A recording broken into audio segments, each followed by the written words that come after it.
managed to stay all over the social networks. But the problem is that comes with its own issues, right? Because when the Matrix cancels you, it goes in 3 stages. First, they try and shut you up.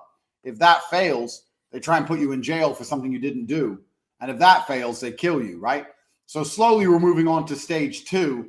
They've attempted already to raise some bullshit. Like in the height of the cancellation, when they were lying about me all over the news, they were calling up reporters, whoever these reporters are, managed to find details of my ex-girlfriends, and were calling up ex-girlfriends saying, do you have anything bad to say about Andrew Tate? We'll pay you £100,000 for a story, which is effectively a bribe, right? You're effectively bribing them £100,000 to say bad things about me, trying to raise, because their biggest problem with their cancellation is that I'm somehow dangerous to women, but there's not a single victim or a single woman who's come forward. In fact, every woman who's come forward is saying the opposite. There's a bunch of hot girls coming forward saying Tate's a nice guy. So they're like, oh shit, we need a victim here. So they were trying to buy victims, and that failed. Even my exes stuck by me, which actually surprised even me, because I think if you ask any man if they're to contact your last 20 exes, would they stick by you for $100,000? And most of the time it's no. So that failed. And now they're looking at new avenues. There's legal letters starting to come through for a bunch of garbage. So now they're going to try and get me in trouble with the law for things I haven't done because I failed to be. It happened in Canada. You know this very well. They couldn't get the truckers to go home. So all of a sudden they're all getting in legal trouble, right? All of a sudden they're getting tax audited and this craziness and that craziness. It's what they do. They weaponize the law against you, and they're going to try that one next. So well, what sort of legal strategies are they coming at you with? So yeah, they're going to, I started getting legal letters now for strange things, revisions of tax returns, which is fine. I'm completely legit there. Speeding bullshit, driving license infringements, car tax thing, like stupid, tiny, dumb shit is all starting to come through at once. Someone has looked at me or is looking at me in multiple countries and just trying to find anything they can nitpick at to send me a letter for, to get me in trouble for. And it's a message. It's a warning. It's a warning that everyone is guilty if we want them to be guilty. We've told you to be quiet. You're not being quiet, so you're going to have to pay the price. And I think that's their next attempt on me, is going to be a legal attempt. But the problem is all of this is a PR war. This is what most people don't understand about the world. It's all a PR spin. Even if you look at America start all the world's wars, right? But it's not because they're so good at waging war. Obviously, that's part of it. They don't start to lose. But it's also because they're very good at controlling the narrative and psyoping people into believing these wars are necessary. And that's what they do. When they canceled me, they really tried hard to convince the population that I'm dangerous and I deserve it. And that failed. But even if they were to get me in some kind of legal trouble, they're going to try again with the media machine. Andrew Tate, well-known misogynist, thief, whatever they're going to say. And they're going to try and convince the world of it. And I think that the problem they're starting to come up against is that people don't believe them when it comes to me, because everyone knows that what they did to me was unfair. And as soon as they say my name, they just think they're lying about him. That's bullshit. And that's the problem they're facing. One of the things I find hilarious is the narrative that you're a misogynist, right? Because you'll see these street interviews. You've probably seen them as well, where guys will take your content and like read a line and be like, okay, well, this person said this, so what do you think of it? And then the girls will be like, oh yeah, I really like that kind of guy. So, and then they'll say, well, that's Andrew Tate. So what do you think? Oh no, he's a misogynist. And then he'll continue on and say, well, can you define a misogynist? And they can't. They're just like, no, I don't like him because the narrative, because of mainstream media, because, the Matrix told me not to like him, sort of thing. So it's funny how people just sort of conform to what they're told to sort of like lean into, like Andrew Tate, bad man with cobra wrapped around his arm, bad man, right? You know what? And what's crazy about it is this. What's crazy is these people who dislike me have a emotional response. It's not even a logical response. If you ask them about me, they go, no, I hate him. Hate is an emotion, right? They feel something. And what actually is quite interesting to me is that the Matrix itself is convincing people to have feelings, to have emotions for reasons they do not themselves understand. They can't explain what misogynist is. They can't say anything I've said. They don't know why they're supposed to dislike me, but they still have a strong emotional response. And this goes to show the power of the programming. If the Matrix can convince you to feel hate, which is a very visceral, very strong emotion for somebody, and you don't even know why, that shows how completely and utterly programmed you are. And most people are walking through the world programmable to this degree. And this is how you have the world's worst things the worst things in history that have ever happened happening because people are convinced to hate somebody or something or some group. They don't even truly know why. There's no logical reasoning, but the programming's been installed. And these people are slaves. They're slave-minded because if they thought for themselves, they'd realize they have no reason to dislike me.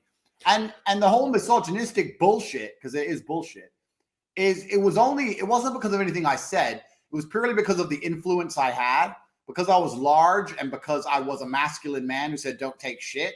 They were just looking for an attack angle, and it was a weaponized virtue. I think they were trying to look for a reason to get rid of me. But it's completely clown world. It's insane. Yeah. So anti-fragility, you're familiar with the concept? Yep. So you're very anti-fragile, in an environment like this. I know that you set yourself up to sort of be that way before the shit sort of hit the proverbial fan, where you have multiple passports, multiple driver's license, you're, diversified, you don't hold much in your name as far as real estate and stuff like that. Did that play a significant role when they came at you to take you down, to deplatform you? Like how robust was that system for you? Because it seems like it was pretty good. Yeah, from like absolutely and completely. Yeah, absolutely and completely. So my system, obviously we're live on the internet, so I'll be careful what I say, but my system has been flawless, and that's because it's designed to be. And I've always understood to a degree that the Matrix is going to come for me and attack me. And I'm very thankful I was as paranoid as I was, because there's times where I put in a whole bunch of money, a bunch of time, a bunch of effort into organizing certain things, and people didn't truly understand why I did it. But anything that was remaining in my name in a Western country was destroyed.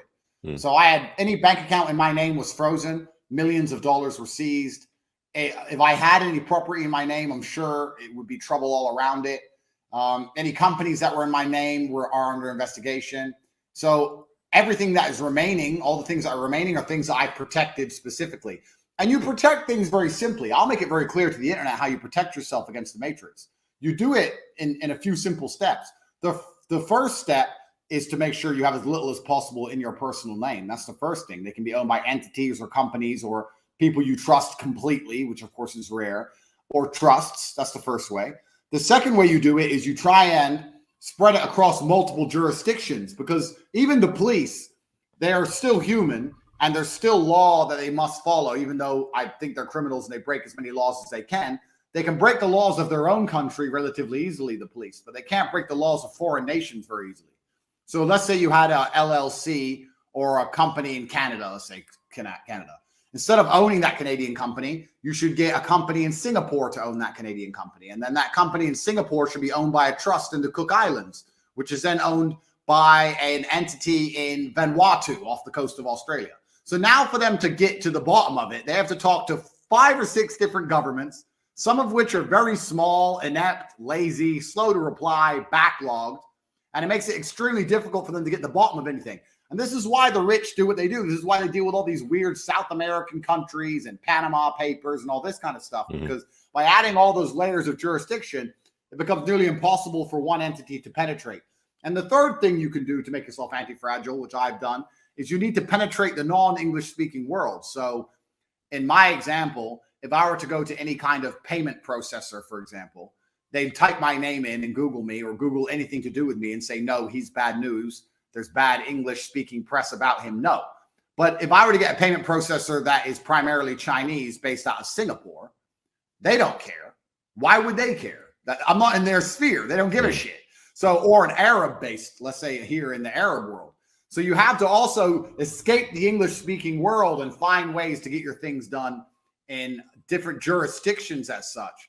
And that makes you anti-fragile. And that anti-fragility has worked perfectly for me. Like, they've yet to actually damage me. They think they have, but they've yet to actually damage me. I'll tell you a very funny story. In the height of the cancellation, they decided to do a Daily Mail piece on me, a huge hit piece. And the hit piece was that they looked up my name and they could see that I had a few outpaid, not paid parking bills and stuff. I had like $1,000 of unpaid debts of parking bills. And it was registered to my mother's old address where she used to live, which is obviously in a very poor area.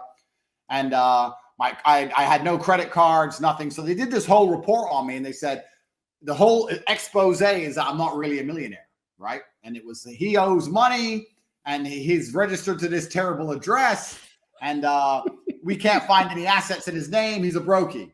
And they contacted my PR company before they released it for a statement. And my statement was, absolutely amazing detective work. I'm sure you understand that all rich people hold everything completely in their names. The Bugatti I'm driving is fake, and the private jets I'm on are fake. Please print this story. And when I replied that, they didn't even print the story because I think they realized that everyone's going to laugh at them. But they tried very hard to find out what I own and where it is, etc. And the only way you can protect it is to hide it. You shouldn't have to do these things, right? Yeah. But you do. This is what people don't understand. People call me paranoid. If you're just going to buy a house and keep it in your name and say, I own this house, you're going to learn very quickly you don't own